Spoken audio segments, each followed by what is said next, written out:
자, 지금까지 그 확률 밀도 추정하는 방법 두 가지를 공부를 했습니다. 하나는 이제 커널 그 밀도 추정법, 또 하나는 가우션 혼합 두 가지를 공부를 했고요. 이제 지금부터는 비지도 학습에 아까 이제 세 가지 일반 과업이 있다고 그랬는데 이제 군집화하고 밀도 추정 공부를 했고 이제 마지막 세 번째 공간 변환에 대해서 공부를 할 차례입니다. 자, 공간 변환이라는 게 도대체 뭐냐 그러면 우리가 1장에서도 간단히 얘기를 했고 또 그 이후에도 그 3장 뭐 이런 데서도 얘기를 했어요. 다시 한번 또 다른 예를 가지고 설명을 하면 자, 2차원 공간에 x1, x2 두 개의 이제 특징으로 정의된 2차원 공간에 이제 샘플들이 이렇게 분포가 되어 있다고 그러면 굉장히 좀 인위적인 상황이에요. 자, 두 개의 군집이 우리 눈에 보이죠. 그래서 원점에 가까운 그런 군집이 하나 보이고 또 원을 형성하는 또 군집이 하나 보이고 있죠. 그랬을 때 우리가 x1, x2로 정의되어 있는 그런 특징 공간을 극좌표 공간으로 변환을 한번 해보자. 즉 원점에서의 거리, 로, 그 다음에 그 x축과 이 직선이 이루는 각도 세타를 축으로 오는 새로운 공간. 그래서 이제 가로축은 세타라는 값을 나타내고 세로축은 로우 값을 나타내고 이렇게 변환을 하면 점이 이제 이런 분포를 할 거예요. 분포를 하죠. 근데 이제 이런 극좌표, 즉 세타 로우로 정의되는, 즉 y1, y2라는 이제 새로운 공간. 그래서 보면 사실 y1이라는 특징은 아무 쓸모가 없죠.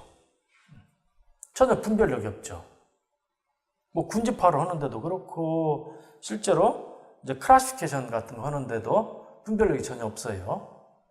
자, 이것을 2차원을 1차원으로 축소를 해도 우리가 잃는 게 거의 없다.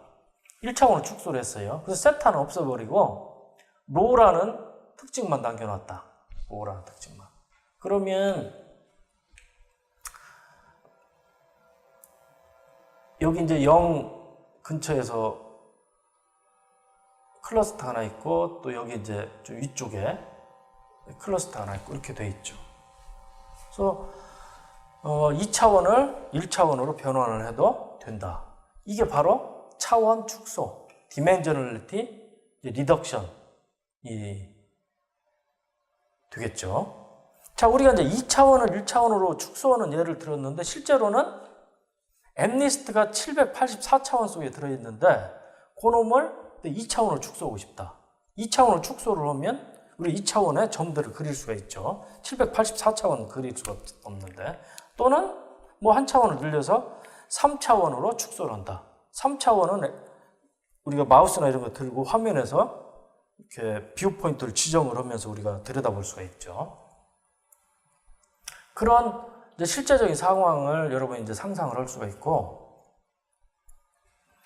지금 이 그림 같은 경우는 사람이 그 데이터의 구조를 보고 이거 극좌표를 쓰면 되겠네?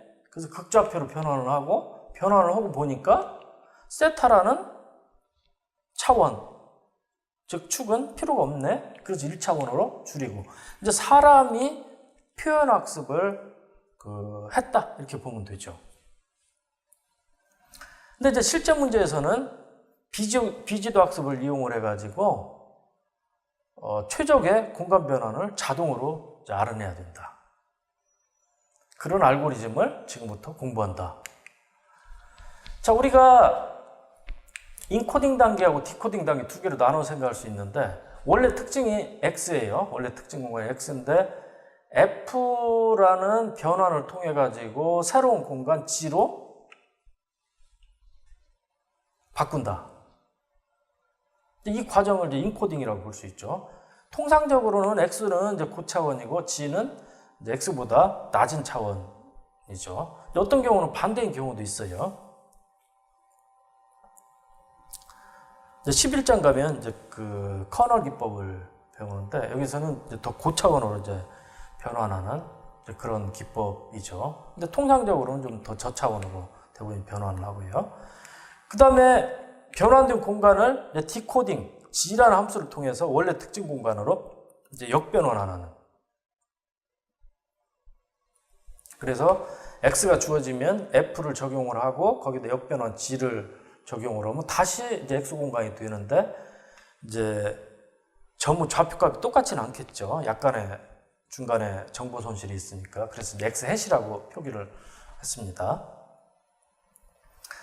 자, 여러 가지 응용 사례를 우리가 볼 수가 있는데 예를 들면 데이터를 압축을 한다. 그러면 원래 공간을 훨씬 작은 차원으로 변환을 해야 우리가 적은 바이트를 가지고 표현을 할 수가 있게 되겠죠. 그래서 데이터 압축 경우는 이제 변환 공간을 바꾸고 이제 그놈이 다시 이제 원래 게 필요하면 역변환을 해야 되고 그리고 역변환한 x 햇은 원래 신호 x하고 이제 가급적 같아야 이게 좋은 이제 압축 알고리즘이 되죠.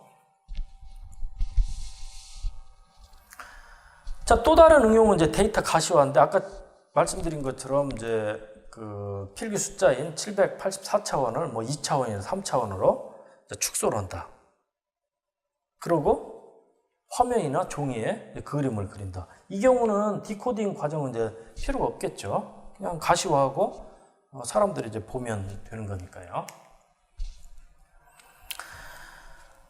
자, 공간 변화는 기법들이 되게 많아가지고 6.6절, 6.7절, 그 다음 6.8절 이렇게 이제 나눠서 설명을 하는데 6.6절에서는 이제 선형 연산만 사용하기 때문에 우리가 이제 선형 인자 모델, 리니어 팩터 모델 이렇게 부르고요.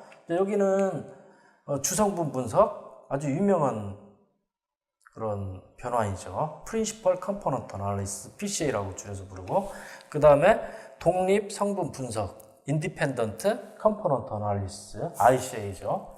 그 다음에 스파스 코딩 이 세 가지를 설명을 드리고 6.7절은 오토인코더 지금 현대 기계학습이 즉 딥러닝이 아주 많이 사용하는 그런 오토인코더 기법들을 설명을 드리고 그 다음 6.8절은 그 매니폴드 변환을 설명을 드리겠습니다.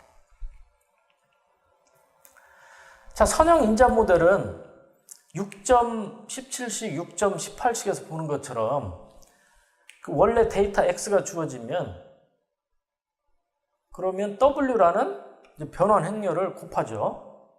그 다음에 이제 알파라는 게 더해지고, 즉 선형 연산이에요. 매트릭스 곱이기 때문에. 그 다음에 G 역변환, 즉 디코딩도 W 디크를 그 변환 공간 G에다가 곱하고 알파 디크를 더해가지고 원래 X를 만들고 이런 방식이죠. 자, 알파가 무슨 역할을 하냐? 알파는 뭐 데이터를 원점으로 이동시킨다든지 또는 이제 실세계에서는 우리가 이제 그 데이터를 수집할 때 그 잡음이라는 게 개입이 되죠. 그래서 잡음을 모델링 한다든지 뭐 이런 역할을 하는 거고요. 그 다음에 그 변환 공간에서의 G, 그 다음에 그 추가항 알파가 어떤 형태냐에 따라서 여러 가지 선형 인자 모델이 있다. 예를 들면 G가 확률 개념이 없어요. 그 다음에 알파가 생략돼서 G로야. 그러면 이건 이제 그 우리가 바로 이어서 공부할 그 주성분 분석 PCA가 됩니다. 근데 G하고 알파가 가우시안 분포를 한다. 이렇게 가정을 하면 좀 더 복잡해져요. 그리고 이 경우는 이제 Probability PCA라는 확률 PCA 모델이 돼요. 이 책에서 확률 PCA는 이제 그 생략을 하고 있다는 것만 이렇게 말씀을 드립니다.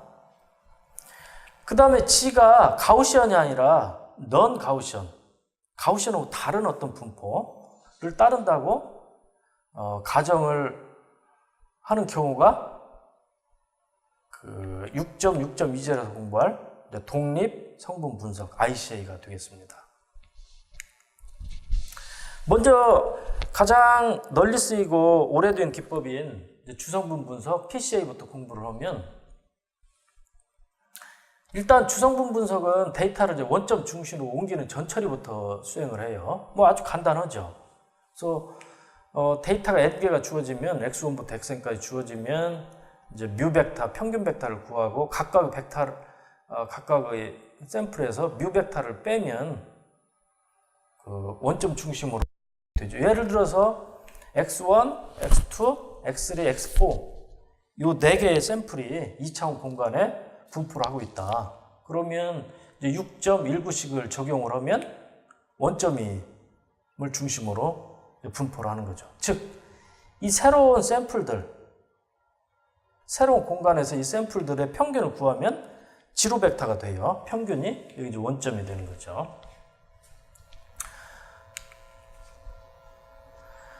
자, 주성분 분석은 아까 그 알파라는 항을 그냥 제로로 우리가 간주를 한다고 그랬고, W가 확률 개념이 없는 거라고 그랬어요. 그래서 6.20식처럼 쓸 수가 있어요. X에 어떤 W라는 벡터, W라는 행렬을 곱하면 새로운 공간 G가 생성이 된다. 이때 W는 U1, U2, UQ 가지고 이제 Q개의 컬럼이 있는데, Q개의 컬럼이 있어요. 그리고 UJ는 이제 우리가 이렇게 표기를 할 수가 있고요. D차원의 벡터죠.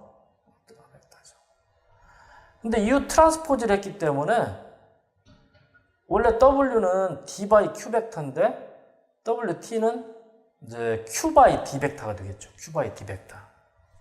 그리고 X가 D by 1 벡터니까 Q by D 행렬에다가 D by 1 벡터를 곱하니까 Q by 1 벡터가 되고, 즉 G는 Q 차원의 벡터가 되는 거죠. PCA에서는 Q가 D보다 작아요. 예를 들면 D가 10차원인데 Q는 뭐 2차원이라든지 이런 식으로 Q가 작죠. 아주 간단한 그 예시를 봅시다. 2차원을 1차원으로 변환하는 상황, 즉 D가 2고 Q가 1이라고 봅시다. 그러면 여기 이제 세 가지 상황을 예시로 하고 있는데, 맨 왼쪽은 빨간색 벡터, U가 1, 0인 경우에요. U가 1, 0. 그래서 그 X방향을 가리키는 거죠.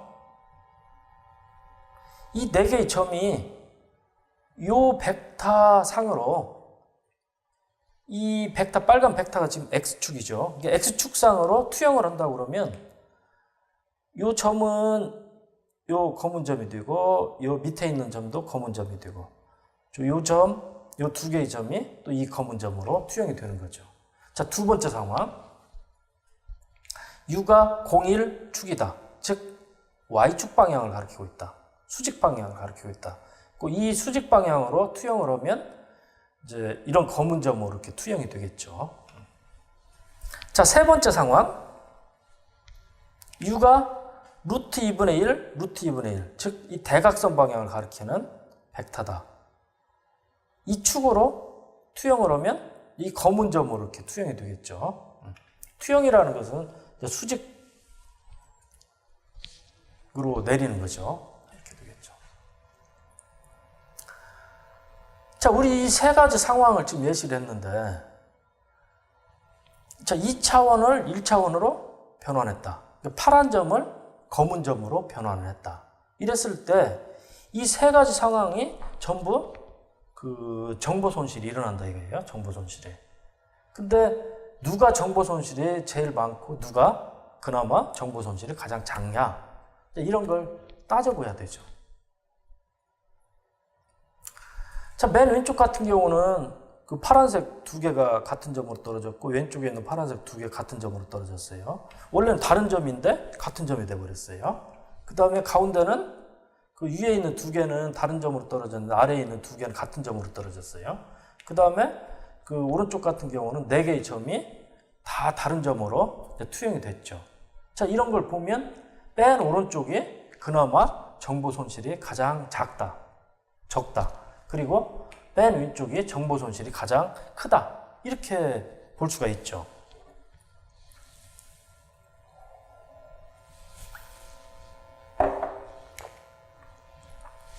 주성분 분석은 저차원으로 투영을 허되 정보 손실을 최소화하자. 이게 이제 궁극적인 목표예요. 그래서 그 방금 전에 이제 세 개의 상황을 예시를 했는데 C가 세 개 중에서는 가장 좋다. 자, 우리가 그러면 그 좋은 정도를 도대체 어떻게 측정을 할 거냐? 수량적으로 어떻게 측정할 거냐? 이런 문제가 있는데 주성분 분석에서는 어떤 축이 주어지면 그 축으로 변환을 일단 한 다음에 우리가 G1, G2, Gn이 얻어지겠죠. 변환된. 그랬을 때 이 새로 얻어진 이 샘플들이 분산이 크면 클수록 많이 퍼져 있을수록 정보 손실이 적다 이렇게 판단을 하는 게 주성분 분석의 어떤 기본적인 아이디어가 되겠습니다. 실제로 이 경우가 이 검은 점들의 분산이 제일 크죠. 자, 예제를 한번 봅시다. 방금 전에 우리가 봤던 거. 그래서 이제 원래 x1, x2, x3, x4라는 점이 있는데 우리가 이제 전처를 해가지고 원점을 중심으로 일단 이동을 해놓고요. 그 다음에 1, 0 축으로, 즉 x축으로 가로축 방향으로 투영된 점을 보면 이제 G1이 마이너스 1, G2가 마이너스 1, G3가 1, G4가 1이 되죠. 이놈의 이제 분산을 구해보면 1.0이 돼요. 그 다음에 이제 세 번째, 루트 2분의 1, 루트 2분의 1 축으로 투영된 점을 구해보면 이렇게 이제 4개의 점이 되고 그 분산은 1.093이 된다. 분산이 더 크죠. 그래서 그 세 번째가 더 좋다는 거예요. 자, 그렇다면 우리가 이제 여기에서 이제 의문이 생기는데 우리가 지금 세 가지만 예시를 했는데 그 중에 그 루트 2분의 1, 루트 2분의 1 이게 제일 좋은데 그럼 이거보다 더 좋은 축이 있냐? 있다면 그걸 찾아라. 어떻게 찾느냐? 이게 문제죠. 자, 지금부터 이제 최적화 문제를 공식화하고 그걸 푸는 어떤 알고리즘을 찾아내야 되는데 먼저 이제 문제를 정의를 해보면 축에 의해서 변환된, 투영된 N개의 새로운 샘플 의 분산을 최대화하는 Q개의 축, 즉 U1, U2, UQ를 찾아라 이런 문제예요. 그리고 이들 Q개의 단위 벡터는 그 앞에서 우리가 예시했던 6.20 식에 따라서 이제 변환 행렬 W를 이제 구성을 하는 거죠. 이걸 찾는 문제죠. W를 찾는 문제죠. 자, 우리가 이제 Q를 1로 놓고 분산을 써보면 시그마 제곱 i번째 샘플 gi 빼기 g바. 이 g바는 이제 평균이죠. 의 제곱에 을 구하면 이게 이제 분산이 되겠죠. 근데 그 g바는 우리가 원점을 중심으로 이동을 해놨으니까 지로죠. 그래서 이제 이런 수식으로 이제 바뀌는 거고. 그 다음에 gj에다가 이 변환식을 적용을 해가지고 집어넣으면 U의 트랜스포즈 XI의 제곱이 되고 이 식을 우리가 매트릭스 곱으로 행렬 곱으로 표기를 하면 UT 시그마 U 이렇게 돼요. 이 시그마는 이제 공분산 행렬이죠.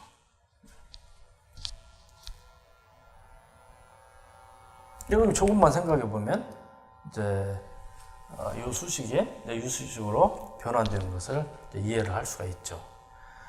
자, 우리가 이제 6.21식을 얻었기 때문에 이걸 가지고 문제 6.1을 다시 써보면 6.21의 분산 시그마 제곱을 최대로 하는 u를 찾아라. 이제 이런 문제가 돼요.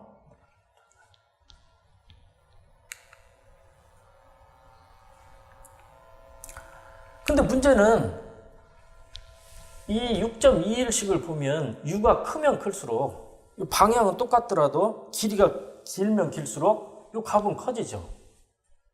그래서 무한정 큰 u 값을 찾아낼 거예요. 왜 그러냐면 이 시그마를 최대화해야 되니까. 근데 우리가 이제 u는 단위 벡터라는 가정이 있어요. 그런 조건이 있죠.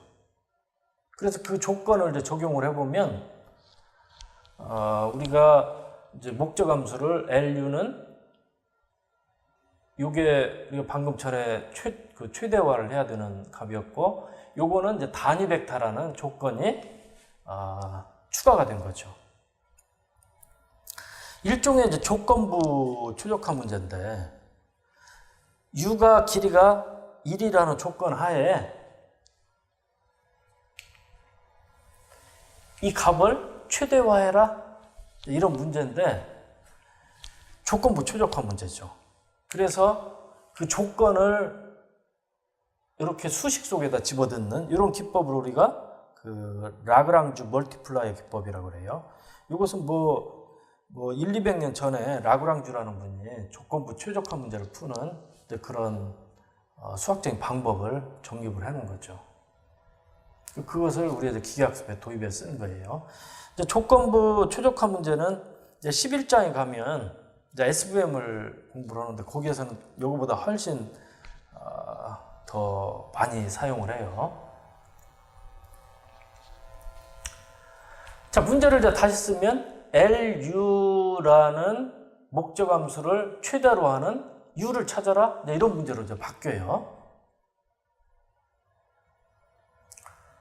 자, 우리가 이제 최대화 문제이기 때문에 U로 이제 미분을 하면 되죠. 미분을 하면 이제 이런 수식으로 바뀌고, 이걸 미분을 하면 이런 수식이 되고, 우리 0으로 놓고 풀면 최적해를 구할 수가 있죠. 그래서 0으로 놓고 풀면 아주 간단하게 시그마 U는 람다 U, 이런 6.2식을 얻게 돼요. 이게 이제 최종식이 되겠습니다.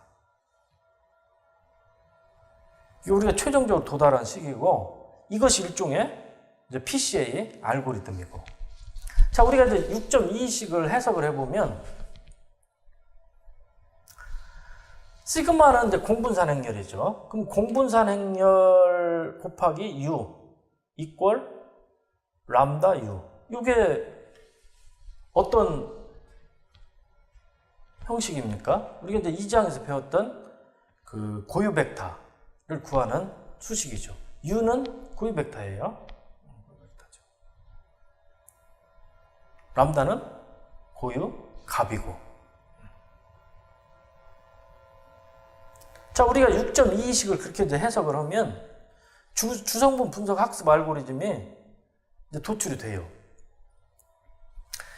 n개의 샘플로 구성되어 있는 훈련 집합이 주어졌다. 그러면 공분산 행렬 시그마를 계산해라. 아주 쉽죠? 그 다음에 6.22를 풀어서 고유값과 고유 벡터를 구해라. D개가 나와요. 왜 그러냐면 시그마가 D by D 행렬이기 때문에. 그리고 여기서 D는 그 차원 수죠.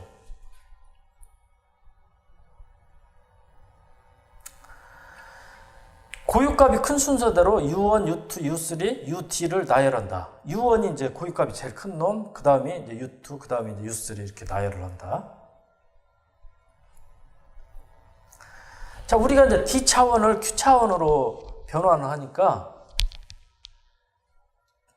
이 D개의 고유 벡터 중에 Q개만, 이게 상위 Q개만 우리가 선택을 하는 거죠.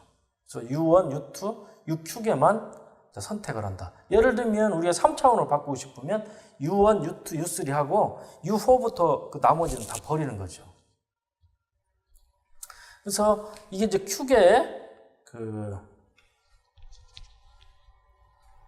고유 벡터, 우리가 그걸 주성분이라고 하는데 그 주성분 Q계를 선택을 해가지고 6.20에 있는 행렬 W에 채우면 된다.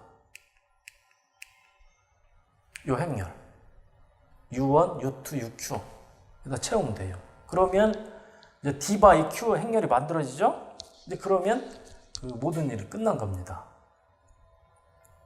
자, 새로운 샘플 X가 들어오면 그냥 W 트랜스포즈에 곱하면 이 G라는 새로운 벡터가 만들어져요. 변환이 되는 거죠.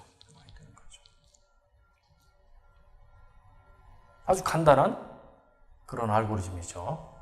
그리고 이 우리가 얻어지는 이 G는 아까 우리가 유도원 바이에서 분산을 가장 크게 하는 그런 새로운 벡터가 되고 정보 손실이 가장 적다. 우리가 이렇게 해석을 할 수가 있겠습니다.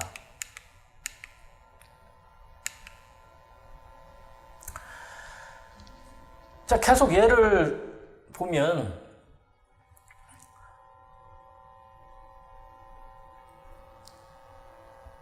시그마를 구해보면 이제 이런 2x2 행렬이 얻어져요. 왜 그러냐면 우리가 2차원이기 때문에 2x2의 행렬이 되는 거죠. 그 다음에 이 시그마의 그 고유값, 고유 벡터를 구하면 1.7688, 0.9187이라는 두 개의 고유값이 만들어지고 해당하는 고유 벡터가 U1, U2가 얻어지게 되겠습니다. 자, 우리가 이제 그 2차원을 1차원으로 줄이려고 그러면 이 두 개 중에 하나만 선택을 해야 되죠. 근데 이제 큰 놈, 고유값이 큰 놈을 선택을 하는 거예요. 고유값이 클수록 더 많은 정보를 포함을 하고 있다고 생각을 하시면 돼요. 그래서 이제 U2는 버리고 U1만 선택을 하는 거죠. U1을 우리가 빨간색으로 그려보면 이 벡터가 되겠습니다. 그리고 실제로 원래 샘플을 그 투영을 해보면 이 4개의 검은 점이 되고 꽤 멀리 퍼져 있죠. 분산이 크죠. 정보 손실이 가장 적은 그런 변환이 되겠습니다.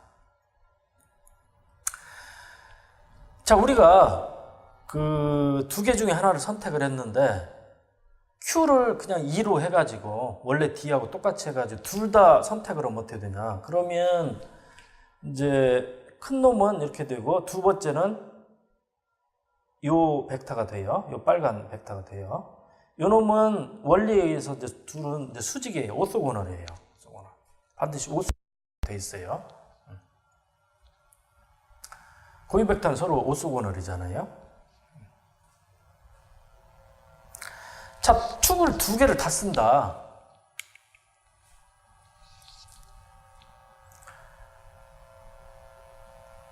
축을 두 개를 다 쓰면 Q를 이제 D로 설정해서 그럼 W가 이제 D by D 행렬이 되고 변환한 샘플은 원래 샘플 X와 똑같아요. 다를 바가 하나도 없어요. 단지 원래 공간을 일정한 양만큼 회전한 거에 불과해요. 즉,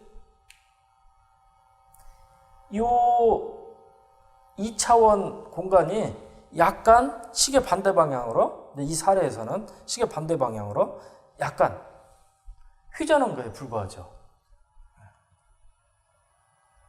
그래서 두 개를 다 써가지고 변환한 다음에 역변환을 하면 원래 거하고 정확하게 일치를 한다. 만약에 우리가 이제 그 D개를 다 쓰면 아무 의미가 없죠. 하는 이유가 없죠. 실제로는 Q를 D보다 작게 설정해서 차원 축소를 꾀한다. 자, 어디에 써먹냐? 첫 번째, 데이터 압축을 할 수가 있죠. 높은 차원을 저차원으로 줄이면 우리가 표현해야 될 정보 양이 줄어들죠. 그 다음에 그 역변환을 하면 원래 이렇게 만들어지는데 정보 손실이 있기는 있되 가장 최소화되는 그런 그 장점이 있어요. 그래서 데이터 압축에 쓸 수가 있고, 또는 우리가 Q를 2나 3으로 설정을 하면 우리 종이나 또는 모니터에 이제 그림을 그릴 수가 있죠. 그래서 우리가 눈으로 데이터들이 어떻게 분포되어 있는지 눈으로 확인할 수가 있죠. 즉 데이터 가시화, 데이터 비주얼리제이션에 활용을 할 수가 있어요. 또 다른 아주 그 유명한 그 기법이 있는데, 이건 이제 컴퓨터 비전에서 응용을 한 건데, 이 알고리즘을 이제 아이겐 페이스 기법이라고 이렇게 불러요. 꽤 오래전에 나온 그런 기법인데, 이제 얼굴 인식의 초창기 알고리즘. 아주 사람들이 깜짝 놀랄 정도로 그 좋은 성능을 보여준, 기법은 단순한데, 이제 그런 알고리즘. 지금은 이제 이런 알고리즘 잘 안 쓰고 훨씬 이제 진보한 그런 알고리즘들 쓰고 있죠. 자, 예를 들어서 256 x 256 얼굴 영상이 주어졌다. 그러면 그 픽셀 하나하나를 우리가 그 특징으로 간주를 하면 65만 차원의 그 데이터가 되죠. 즉 D가 65,536인 거예요. 자, Q를 7로 놓고 PCA를 적용을 한다. 주성분 분석을. 아주 쉬워요. 공분산 행렬 구하고, 그 다음에 그 고유 벡터를 구하고, 그 다음에 소팅을 해가지고 상위 7개만 남겨놓고, 그럼 이제 7개로 우리가 이제 행렬을 만들면, 그 다음에 이제 새로운 얼굴 영상이 들어오면 그 행렬을 곱해가지고 7차원을 확 줄여버리는 거죠. 그 7차원 공간에서 원래 시스템이 가지고 있는 그 얼굴 영상하고 새로 들어온 얼굴 영상을 7차원에서 비교를 해가지고 가장 가까운 놈으로 이제 분류를 하면 그게 바로 얼굴 인식 기법이 되죠. 아주 단순한 알고리즘인데 우리가 정면 얼굴, 측면 이런 게 잘 안 돼요. 정면 얼굴은 96% 정확률을 얻었다고 그래요. 아주 그 당시로서는 높은 인식률이었어요. 거기다가 알고리즘 자체가 참으로 단순하잖아요. 그래서 이렇게 단순한 알고리즘으로 96%의 정확률을 얻을 수 있다. 아주 깜짝 놀랄 만한 그런 획기적인 알고리즘이었죠. 우리가 이제 이런 사실을 보면 고유 벡터가 65,536개가 있지만 실제로는 상위에 몇 개가 대부분 정보를 다 가지고 있다. 이렇게 해석을 할 수가 있어요. 자, 지금까지 그 주성분 분석, Principal Component Analysis, 이제 PCA를 공부를 했고요. 지금부터는 이제 독립 성분 분석, Independent Component Analysis, ICA를 공부를 하는데요. 이 ICA는 어떤 목적으로 사용하냐면 블라인드 원음 분리 문제를 해결하려고 주로 사용을 해요. 자, 예를 들어 가지고 여러분이 카페를 갔는데 뭐 카페에서 누가 그 바이올린 연주를 한다. 그리고 옆 테이블에서 막 사람들이 떠든다. 그러면 소스가 두 개가 있는 거죠. 이게 소리라는 시그널을 발생하는 그 소스가 두 개가 있어요. 근데 두 군데에 마이크가 설치가 돼 있어 가지고 마이크 1로 녹음을 하고 또 다른 위치에 마이크가 있어서 마이크 2로 또 녹음을 했다. 그럼 이제 두 개의 이제 녹음이 만들어지겠죠. 둘 다 두 개의 원음이 이제 혼합이 된 그런 음성 파일이 되겠죠. 그러면 두 개의 음성 파일을 주었을 때 그걸 가지고 바이올린 소리하고 사람의 대화 소리를 분리해낼 수 있느냐. 이런 문제예요. 이런 문제를 우리가 블라인드 소스 세퍼레이션, 블라인드 원음 분리 문제 이렇게 부릅니다. 자, 이런 예는 아주 많습니다. 예를 들면 이제 의료 분야에서 심전도 검사라든지 또는 뇌파 이런 이제 신호를 이제 의사들이 여기다 뭘 부착을 해서 이제 신호를 받아내죠. 그랬을 때 이제 뇌파를 측정을 한다고 그러면 뇌파도 있지만 이제 다른 장기에서도 막 신호가 오니까 여러 개가 섞이는 거죠. 그랬을 때 다른 장기에서 오는 신호는 일종의 노이즈죠. 잡음이죠. 그래서 이제 뇌파 신호만 내가 딱 걸러내고 싶어요. 그랬을 때 이제 블라인드, 원음 분리 문제가 되죠. 또는 영상이 있는데 영상에 잡음이 섞였다. 카메라로 어떤 장면을 찍었는데 그 장면만 정확하게 찍어주면 좋은데 어떤 이유에 있어서 잡음이 막 거기 섞여 있다. 그랬을 때 그 잡음이라는 신호하고 그 장면이라는 신호를 분리를 해가지고 잡음을 제거할 수 있느냐. 뭐 이런 문제. 해서 아주 많은 응용이 있어요. 자, 문제를 정의를 해야 되는데 어떻게 해야 되냐. 자, 우리가 원래 신호를, 섞이기 전에 신호를 G1, G2라 하자. 일단은 두 개로 가정을 합니다. 그 다음에 혼합된 두 개의 신호, 그걸 X1, X2라고 표기를 하자. 그리고 이게 신호가 시간에 따라서 취득이 되니까 t 순간에 획득된 놈을 이제 x1t, x2t, x2t라고 부르자. 이게 이제 첫 번째 마이크 신호, 이게 두 번째 마이크 신호에 t라는 순간. 그래서 그 놈을 우리가 이제 xt라고 이렇게 표기를 하자. xt가 이제 훈련 샘플이 되는 거죠. 그리고 훈련 집합은 이제 x1, x2에서 xn, n이라는 순간까지의 샘플이 되겠습니다. 원음 분리 문제는 x1, x2, xn이 주어졌을 때 이걸로부터 g1, g2, gn을 찾아라. 이런 얘기죠. 오른쪽에 이게 주어졌을 때 왼쪽에 요걸 찾아내라. 이런 문제로 우리가 공식화를 할 수가 있고요. 자, 우리가 이제 원래 신호 G1, G2가 섞여가지고 그 X1, X2가 만들어졌기 때문에 X1은 A11, G1 플러스 A12, G2, X2는 A21, G1 플러스 A22, G2 이렇게 표기를 할 수가 있어요. 선형으로 결합이 된다. 이렇게 가정을 하는 거죠. 아마 그 음성 신호를 엄밀하게 그 과학적으로 표현을 하면 정확하게 이런 어떤 선형 결합으로 안 될지도 몰라요. 근데 대체적으로 이런 선형 결합을 하면 대체적으로 맞다. 이런 가정이 밑에 깔려 있는 거예요. 깔려 있는 거죠. 자, 우리가 이걸 이제 행렬로 표기를 하면 X는 H, 이 A는 2x2 행렬이 되겠죠. A11, A12, A21, A22로 구성되어 있는 2x2 행렬이 되겠죠. 자, 블라인드 원음 문제란 뭐냐?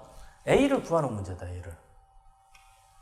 A만 구하면 A 인버스를 우리가 행렬, 역행렬 구하는 걸 찾을 수가 있죠. 그러면 그 A 역행렬을 W라고 그러면 우리가 알고 있는 X라는 신호에다가 그 W를 곱하면 G 햇을 구할 수가 있죠. 그러니까 원음을 구할 수가 있는 거죠. 결국은 핵심은 A를 찾는 문제다.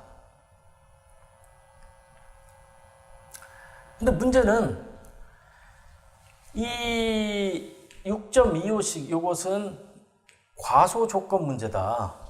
과소 조건 문제. 조건이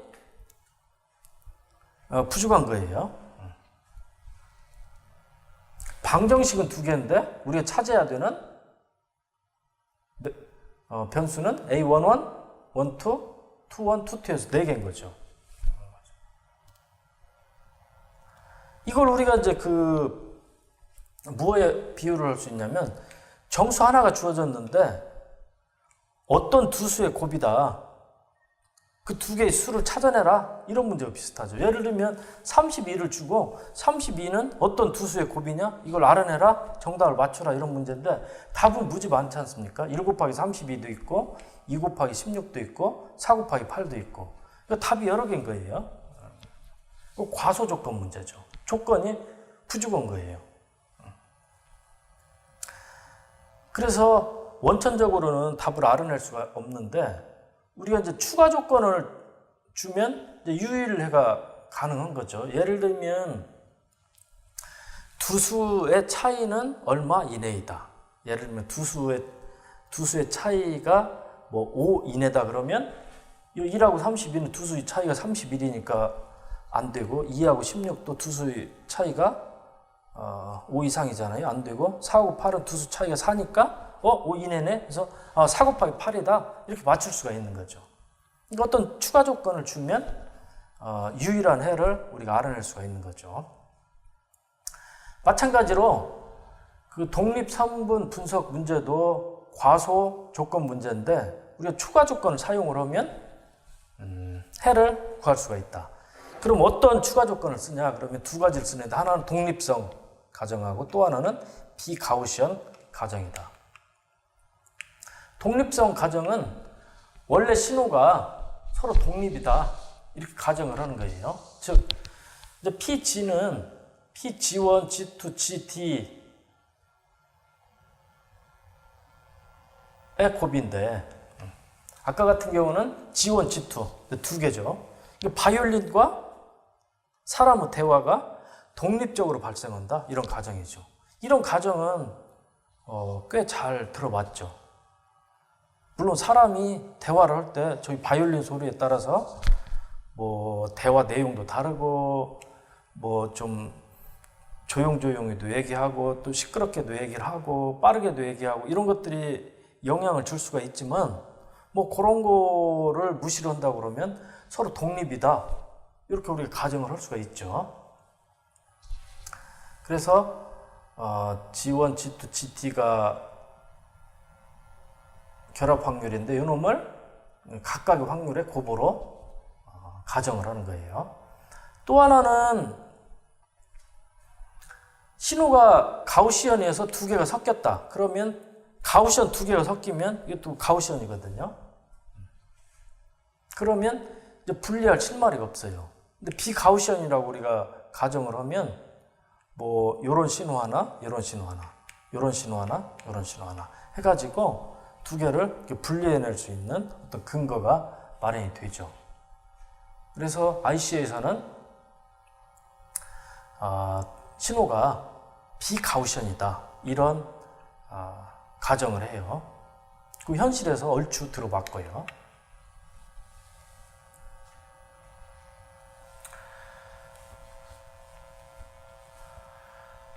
IC에서 문제를 풀 때는 어떻게 하냐면 원래 신호의 비가우시언 정도를 최대화하는 가중치를 구하는 전략을 사용을 한다. 원래 신호를 식으로 적으면 이제 GJ는 W, J1, X1 플러스 W, J2, X2 이렇게 쓸 수가 있는데 행렬할 때 이렇게 되고요.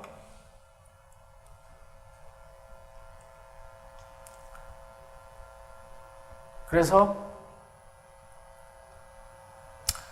이제 그 GJ가 이렇게 전이가 되는데 이 GJ라는 신호가 비가우시언인 정도를 최대화하는 그런 이 W를 찾아내고 있어요. W를.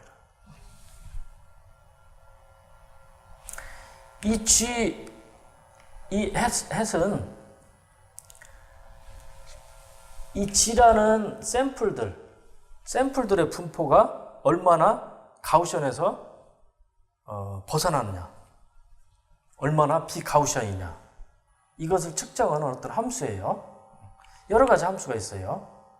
그 중에 하나가 이 커토시스라는 우리말로 이제 첨도라고 이렇게 번역을 하는 건데, 뭐 요 G를 4승을 하고 이제 제곱을 한 걸 다 더해서 평균을 구하고 제곱을 한 거에서 빼고 뭐 이런 또 수식이 있어요. 그래서 요것을 최대화하는 그런 이 가중치 W를 구하는 그런 전략을 사용을 하고 있습니다. 자, ICA의 이제 학습 과정을 보면 우선 이제 전처리를 수행을 해요. 전처리는 훈련집합 X의 평균이 0이 되도록 이동을 하고요. 우리 앞에서 봤었죠. 그 다음에 화이트닝 변환을 적용을 해요. 이 수식에서. 그렇게 한 다음에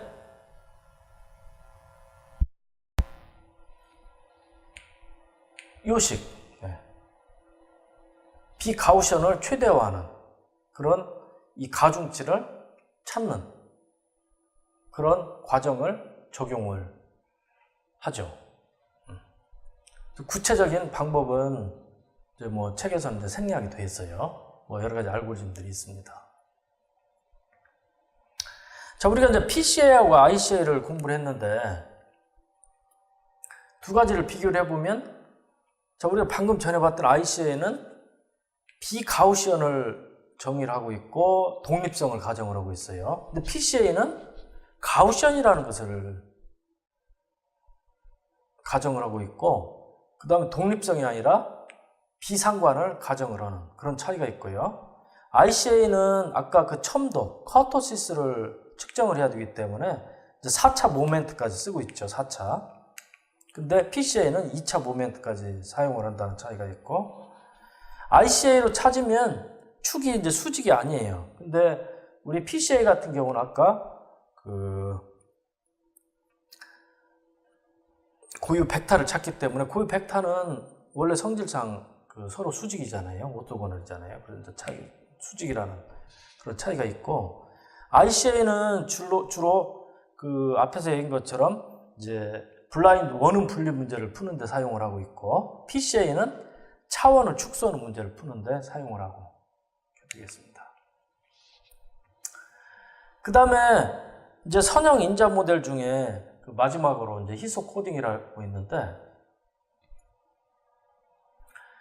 아주 옛날부터 이제 수학이나 공학 이런 데서는 베이시스 함수, 기저함수의 선형 결합으로 신호를 표현하는 기법들이 아주 많아요. 대표적인 게 이제 퓨리에 변환인데, 퓨리에 변환은 이런 그 주기가 다른 삼각함수를 여러 개를 결합을 해가지고 이런 빨간색으로 표시되어 있는 어떤 이런 신호를 만들 수 있어요.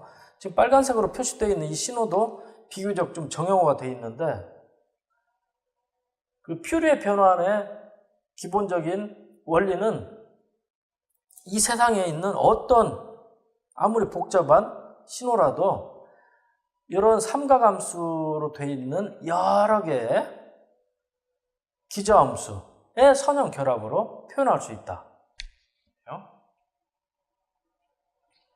지금 이에서는 이제 빨간 놈을 표현을 하는데, 여기 이제 여러 개의 주기가 다른 이제 삼각함수들이 있죠. 주기하고 진폭이 다른.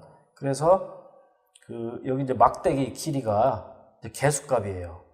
이 기저함수에는 이제 요만큼의 가중치를 곱하고, 그 다음에 요 기저함수에는 요만큼의 가중치를 곱하고, 그놈을 다 더하면 요 빨간 신호가 된다. 이거죠.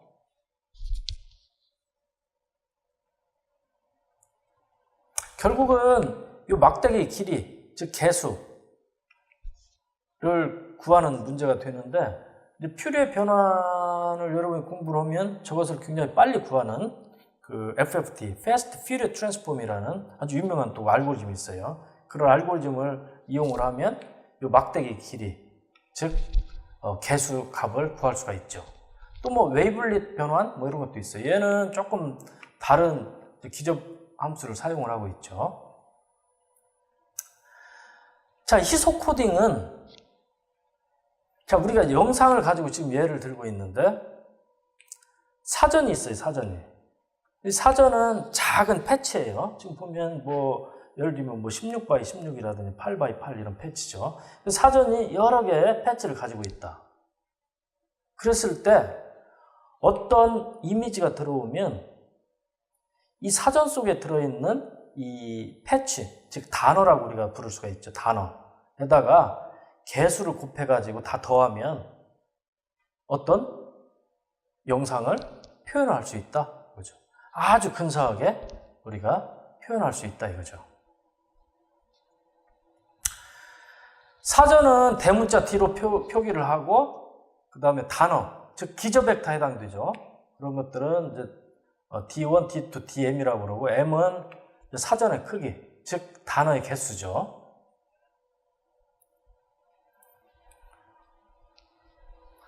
근데 여기에서 왜 희소 코딩이란 말이 붙었냐? 희소는 그 넌제로, 0이 아닌 놈들이 희소하다는 거죠. 예시를 보면 대부분이 0이고 뭐 0.21, 그래서 뭐 이놈 하나, 몇 개만 그 0이 아니고 대부분은 0이라는 거죠. 그래서 이렇게 희소한 코드 하고 사전에 선형결합으로 어떤 신호, 즉 샘플을 표현할 수 있다 이거예요.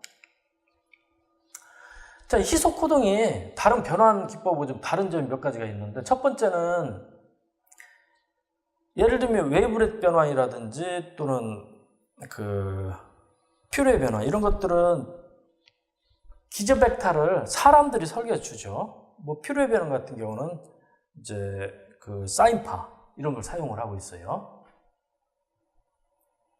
근데 희소 코딩은 우리한테 주어지는 것은 그 훈련 집합이다. 즉 샘플의 집합이다. 그러면 그 주어진 데이터에 맞는 기저벡터를 찾아내죠. 학습에 의해서 찾아내는 거죠.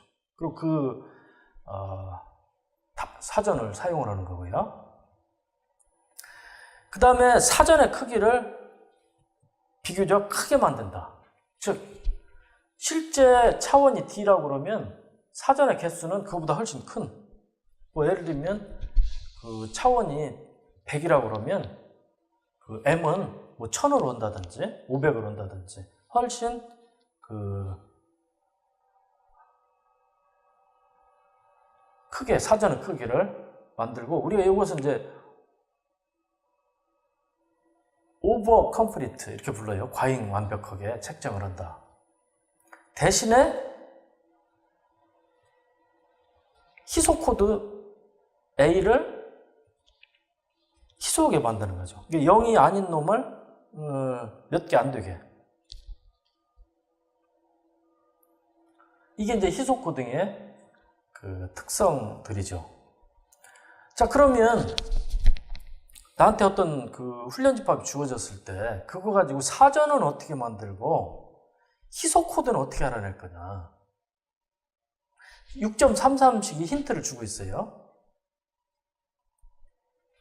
나한테 주어진 샘플값 xi, i번째 샘플값, 그 다음에 xi를 표현하는 희소 코드 ai, 요거죠. 요 벡터, 요 개수로 이루어진 벡터. 그래서 이 희소 코드하고 이 딕셔너리를 구성하는 기저 벡터, 즉 단어들이에요. 그래서 이렇게 변환된 요거하고의 차이가 작아야 되죠. 그러니까 원래 샘플을 잘 표현을 해야 되기 때문에 이 두 개를 차이가 작아야 되죠. 최소화 문제예요. 최소화 문제. 이게 작아야 되고, 또 하나는 이 AI가 희소해야 되죠. 희소. 그러니까 넌제로인 놈이 몇 개 안 돼야 된다는 거죠. 그래서 여기 이제 파이라고 표기를 했는데, 이 파이는 논제로인 놈이 많으면 값이 커버리고, 논제로인 놈이 작으면, 개수가 적으면 그 값이 작고 이렇게 되는 거죠. 그래서 이 파이 AI하고 그 다음에 이 차이, 오차를 작게 만드는 그런 딕셔너리와 그 다음에 희소 코드를 찾아라. 이런 옵티마이제이션 문제가 됐어요. 자, 이것을 어떻게 최적화할 건지는 여러 가지 알고리즘이 있는데 책에서는 이제 생략을 하고 있고요. 이게 이제 기본적인 희소 코딩의 아이디어다.